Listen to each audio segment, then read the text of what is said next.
Matahari bersinar, ku gendong tas merahku di pundak. Selamat pagi semua, ku nantikan dirimu di depan kelasmu, menantikan kami. Guruku tersayang, guru tercinta, tanpamu apa jadinya aku? Tak bisa baca tulis, mengerti banyak hal. Guruku, terima kasihku.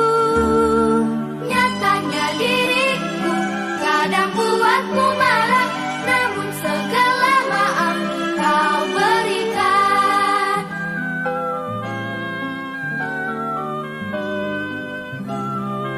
Bismillahirrahmanirrahim. Assalamualaikum warahmatullahi wabarakatuh. Perkenalkan, saya Taufik Akbar, calon guru penggerak Angkatan 9 Kabupaten Kenal Selatan dengan unit kerja SMP 1 Atap 20 Kenal Selatan. Pada kesempatan pagi hari ini, saya ditemani oleh rekan sejawat saya, Ibu Asrianti, yang insya Allah besok rencananya akan melakukan praktik pembelajaran dengan tema supervisi akademik berbasis coaching. Nah, pada kesempatan hari ini, praktik pembelajaran ini akan dilakukan dengan 3 langkah, yaitu praobservasi, kegiatan observasi kelas, dan pasca observasi. Untuk lebih jelasnya terkait masalah ini akan disampaikan langsung oleh rekan sejawat saya yang menjadi guru yang akan diobservasi pada kegiatan pembelajaran. Nah, selamat pagi semua. Ya, gimana kabarnya? Alhamdulillah baik. Kok Bapak? Ya, alhamdulillah sehat. Ya. Pada kesempatan pagi hari ini, saya minta kesempatan ini sebentar, sedikit memberikan informasi terkait kegiatan yang akan saya lakukan pada aksi nyata modul 2.3, yaitu coaching untuk supervisi akademik. Ya, pada kesempatan ini juga mudah-mudahan itu tidak berkeberatan, karena ini kegiatannya ada 3 tahapan. Yang pertama adalah praobservasi. Ya, jadi sebelum Ibu melakukan pembelajaran di dalam kelas, kita harus berbincang-bincang terkait masalah kesiapan yang akan dilakukan atau direncanakan sebelum proses supervisi kelas.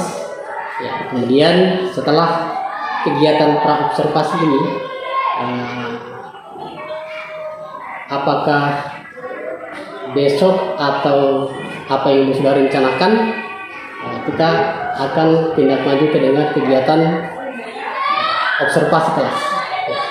Pada kegiatan observasi kelas tubuh, Ibu melakukan pembelajaran dalam kelas seperti biasa, ya, dan saya bertindak sebagai observer untuk melihat proses pembelajaran yang ada dalam kelas. Ya, berikut setelah kegiatan observasi kelas itu ada kegiatan namanya pasca observasi. Nah, di kegiatan pasca observasi ini saya akan ditemani oleh pengajar praktik saya. Ya, kita akan bersama bertiga, dan insya Allah pengajar praktik akan memberikan umpan balik terkait dari hasil kegiatan observasi kelas. Baik, Ibu, kita mulai proses wawancaranya di pra-observasi ini. Ya. Jadi tujuan daripada kegiatan pra-observasi ini, observasi dan pasca observasi ini, yaitu untuk mengetahui, mengevaluasi dan merefleksi terhadap proses pembelajaran yang dilaksanakan dalam kelas. Ya. Tapi sebelum itu ada beberapa hal yang Ibu perlu sampaikan terkait masalah kesiapan Ibu di kegiatan pra-observasi ini. Ya. Yang pertama, Bu, saya mau tanya tentang tujuan pembelajaran yang ingin disampaikan di dalam kelas nanti, kegiatan observasi, kemudian di kelas berapa kita belajar, kemudian disampaikan juga dengan materi pokok. Ya, silakan. Oke. Terima kasih Pak atas pertanyaannya. Nah, di sini rencana pembelajaran yang akan saya, tepatnya tujuan pembelajaran yang akan saya lakukan nanti ada 3 Pak. Yang pertama, peserta didik mampu mengetahui pengertian dari pernapasan pada manusia. Yang kedua Pak, peserta didik mampu mengidentifikasi dari organ-organ pernapasan pada manusia. Dan yang ketiga, peserta didik mampu menjelaskan fungsi dari organ-organ pernapasan pada manusia. Nah, dari 3 tujuan pembelajaran saya ini, saya akan melaksanakan insya Allah di kelas 8 Pak, dengan materi pokok itu sistem pernapasan. Gitu Pak. Jadi tujuan pembelajarannya adalah tadi itu sudah disampaikan, mengetahui pengertian pernapasan pada manusia, kemudian mengetahui atau mengidentifikasi organ-organ pernapasan pada manusia, kemudian menjelaskan dari organ pada sistem pernapasan. Ya, sangat luar biasa Ibu, ya. Sangat gamblang disampaikan tujuan pembelajarannya. Ya, selanjutnya Ibu, pada tujuan pembelajaran ini nanti kira-kira pengembangan kompetensi yang mana ya, yang kira-kira Ibu mau kembangkan pada pembelajaran yang akan dicapai. Oke, terima kasih Pak. Nah, di sini dari pembelajaran yang saya rencanakan ada 2 yang saya ambil pengembangan kompetensinya. Yang pertama ada pengetahuan, ada keterampilan. Di mana yang pengetahuan ini saya akan melihat sejauh mana kemampuan peserta didik mampu memahami dari pengertian pernafasan pada manusia dan juga menyebutkan dari organ pernafasan pada manusia. Lalu yang bagian pengembangan keterampilan, di sini saya mau melihat bagaimana peserta didik mampu mempresentasikan hasil lembar kerjanya nanti di depan kelas, hasil diskusi mereka, gitu Pak. Ya. Jadi berdasarkan pemaparan tadi bahwa kompetensi yang akan dikembangkan ketika proses pembelajaran itu terjadi adalah yang pertama pengetahuan, ya. Kemudian ada keterampilan. Nah, setelah anak-anak mengetahui tentang pengertian pernapasan serta fungsi-fungsi dari organ pernapasan tersebut, anak-anak itu akan dibawa ke sebuah keterampilan yang mereka akan buat, yang kemudian itu diintegrasikan ke lembar kerja peserta didik, yang insya Allah kemudian menghasilkan keterampilan yang dipresentasikan di depan kelas. Ya luar biasa itu ya. Nah, selanjutnya dari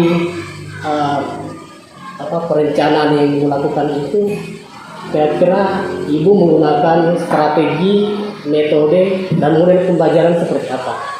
Ya. Oke, terima kasih Pak. Nah, di sini dari rencana pembelajaran saya ada strategi, metode ataupun model yang akan saya gunakan. Yang pertama, dalam segi strategi di sini saya rencananya menggunakan strategi pembelajaran berorientasi proses dan konten Pak. Lalu untuk metodenya di sini saya menggunakan diskusi kelompok dan tanya jawab. Dan untuk model pembelajaran yang akan saya gunakan yaitu model PBL atau namanya Problem Based Learning Pak. Ya. Jadi strategi tadi sudah disampaikan bahwa akan menggunakan pembelajaran berdiferensiasi. Ya. Yang kemudian berdiferensiasi itu dalam bentuk berdiferensiasi proses dan konten. Ya, sangat luar biasa ya. Nah, kemudian metode yang digunakan itu tadi itu diskusi kelompok dan tanya jawab, ya, yang kemudian akan terlihat nanti pada saat mereka presentasi. Kemudian model pembelajaran yang Ibu sajikan nanti ini sangat luar biasa karena model PBL, problem basis ilmu, artinya berbasis masalah, ya, berbasis masalah. Kemudian masalah itu akan ditemukan sendiri oleh peserta didik. Ya, bagus Bu ya. Nah, selanjutnya bagaimana dengan kesiapan media pembelajaran yang dikemas sehingga peserta didik kita itu terkesan antusias dalam menerima materi yang Oke, di sini Pak, setelah saya merencanakan dari model, strategi ataupun metode, di sini ada media yang saya akan gunakan nantinya. Yang pertama adalah slide PowerPoint atau namanya PPT. Terus yang kedua itu ada namanya video YouTube. Saya ambil Pak, lalu saya modifikasi. Lalu yang ketiga juga saya menggunakan namanya lembar kerja peserta didik atau namanya LKPD. Itu Pak yang saya gunakan media saya. Ya. Terkait media yang Ibu akan persiapkan di kegiatan pembelajaran, slide PowerPoint, kemudian ada video di YouTube, kemudian ada LKPD dan sumber belajar lain yang bisa menunjang media pembelajaran ini, apalagi dikombinasikan dengan pembelajaran berdigitalisasi. Ya, baik, sangat baik sekali ya. Kemudian setelah perencanaan Ibu lakukan itu, kira-kira jadwal kegiatan pembelajaran yang akan dilaksanakan Ibu berkesempatan kapan? Oke, rencananya Pak setelah saya semua sudah menyusun dari perangkat pembelajaran, media, metode dan sebagainya, di sini saya rencananya karena kebetulan saya ada jadwal di hari Selasa di kelas 8 jam pertama pagi. Rencananya saya akan laksanakan di hari Selasa kelas 8 di jam pertama Pak. Jadi akan dilaksanakan di hari Selasa besok ya? Iya. Nah, Rencananya besok di jam pertama. Ya. Mudah-mudahan kita semua sehat Bu, dari bunda sehingga besok kita bertemu lagi. Iya. Jadi untuk percakapan para observasi kita pada pagi hari ini saya rasa cukup. Ya, nanti kita akan tindak lanjuti pada kegiatan observasi kelas yang insya Allah akan kita laksanakan besok. Saya kira terima kasih banyak Bu atas kesempatan. Ya, terima kasih. Setelah tadi percakapan pra observasi saya dengan Ibu Asrianti, guru mata pelajaran IPA, yang insya Allah besok rencananya di hari Selasa akan melakukan proses pembelajaran di dalam kelas yang insya Allah akan kita observasi kelas. Jadi kegiatan ini akan berlanjut pada observasi kelas dan pasca observasi. Saya kira sekian. Assalamualaikum warahmatullahi wabarakatuh.